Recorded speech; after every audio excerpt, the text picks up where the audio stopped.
Magandang araw po, welcome po sa aking channel, Nov9 TV. Patalasasan po, meron po ba kayong mga properties na napapabayaan or non-performing assets? Plan nyo ibenta, pero wala kayong oras pagbenta nito.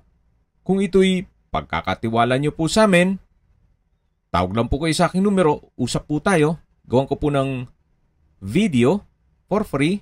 Yes, libre po. Wala po kayong babayaran. Tutulungan pa namin kayong mabenta ang inyong property. Kami na po bala sa marketing, sa boosting, pati po sa paid advertisements, even sa tripping. Hindi na po kayo mapapagod sa pag-entertain ng mga buyers. Kami na po bala sa lahat. Tawag lang po kayo.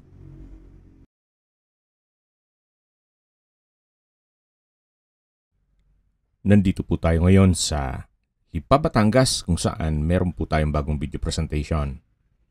Isang rest house na may lot area na 1,376 square meters. Ito po'y titulado, buhay po ang may-ari, kaya wala po kayong maging problema sa documentation o sa transfer ng title. Along Barangay Road, may access ng tubig, kuryente at internet provider at nakabakod na po buong property ng concrete fence. May ilang mga fruit-bearing trees gaya ng mangga at ito pong property sa ngayon ay pinaupahan ni owner para meron pong nakatira. Nasa Amerika po si owner kaya hindi niya na maasikaso ito. Yun po ang reason for selling. Ito po yung garahe. Covered po yan. At sa dulo naman po ay ginawang dirty kitchen. Ito naman po yung balkonahe na kung saan dito po yung main door. Hanggang sa dulo po ang balkonahe. At ito pong main door ay solid wood na meron pong glass panels. Pasok po tayo. Ito po yung salas o living area na ginawang opisina ng nangungupahan. Meron pong display shelves.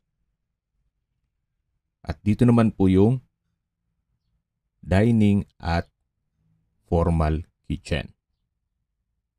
May kitchen countertop, then may kitchen window, kitchen cabinets.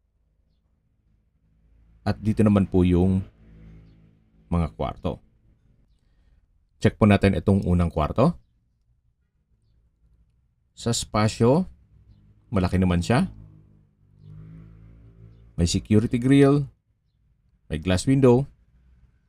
At dito naman po sa kabila, yung banyo. Kompleto din po ang bathroom fixtures at may shower enclosure.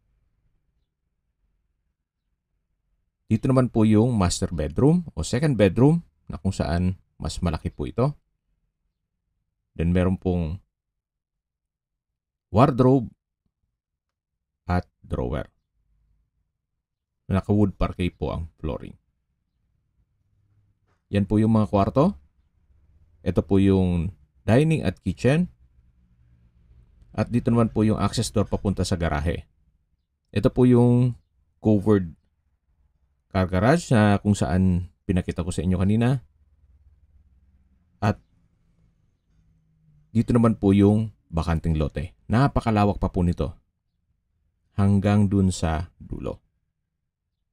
Pasensya na po kung medyo makalat yung bahay at yun nga, gaya ng sabi ko sa inyo, meron pong nangungupahan. At as is where is po yan. What you see is what you get. Mamaya po sa dulong parte ng video, pag-usapan natin ang presyo nito. Dito naman po yung tinutukoy ko ng bakanting lote na kung saan meron pong mga puno ng mangga. Sa dulo po ay may stock room at yan po, tunghay nyo po itong kapaligiran kung saan napakatahimik po ng lugar, sariwa ang hangin at malamig po ang klima. Ito po'y nasa mataas na lugar.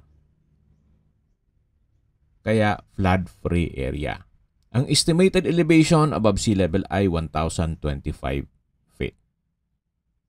Sa mga naghanap po ng malaking sukat ng lupa at yung bahay ay hindi naman kalakihan, well, ito na po yung hinahanap nyo. Habang naglilibot po tayo, pag-usapan na natin ang distance, location, at travel time. Mula po sa Robinsons Mall, De La Salle, Lipa Campus, at Mary Mediatrix Hospital, ang distance is 2 kilometers at ang travel time is 7 minutes. At yan po yung lagi kong binabanggit sa aking video na dapat nyo i-consider sa paghanap ng property ay yung meron pong malapit na hospital.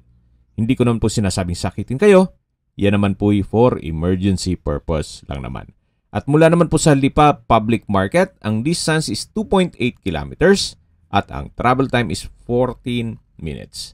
Mula naman po sa SM Lipa, ang distance is 4.5 kilometers at ang travel time is 15 minutes. Mula naman po sa Fernando Airways, ang distance is 4 kilometers at ang travel time is 16 minutes. Mula naman po sa Tambo Exit, ang distance is 2.9 kilometers at ang travel time is 10 minutes.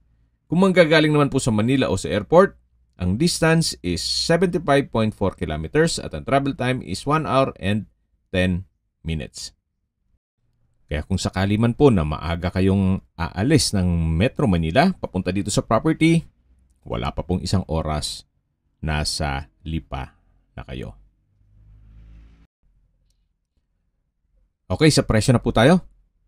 Binebenta po ito ni owner sa halagang 10 million pesos.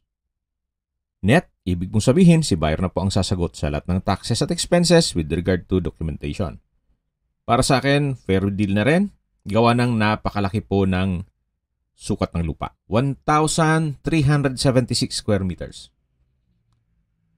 Well, sa 10 million, then meron na pong structure. Although, itong bahay, kita nyo naman, need some repairs, pero bumawi naman po dun sa lot area.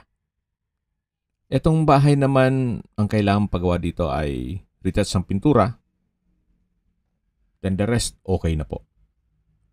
Kung hindi naman kayo ganun kaselan, tingnan nyo po, maayos pa po siya. Sadyang may mga kalat lang. Kung may mga katanungan po kayo, tawag lang po kayo sa aking numero. At sa mga kababayan naman natin nasa ibang bansa, meron po akong WhatsApp, Viber, Telegram, Signal, at same number lang po. 0917-316-3399. Sa mga nagtatanong naman po ng aming Facebook, meron po aming Facebook page na Nov9TV at Facebook Real Video. Meron din pong TikTok at Instagram. May ibang YouTube channel po kami, the Nov9TV channel,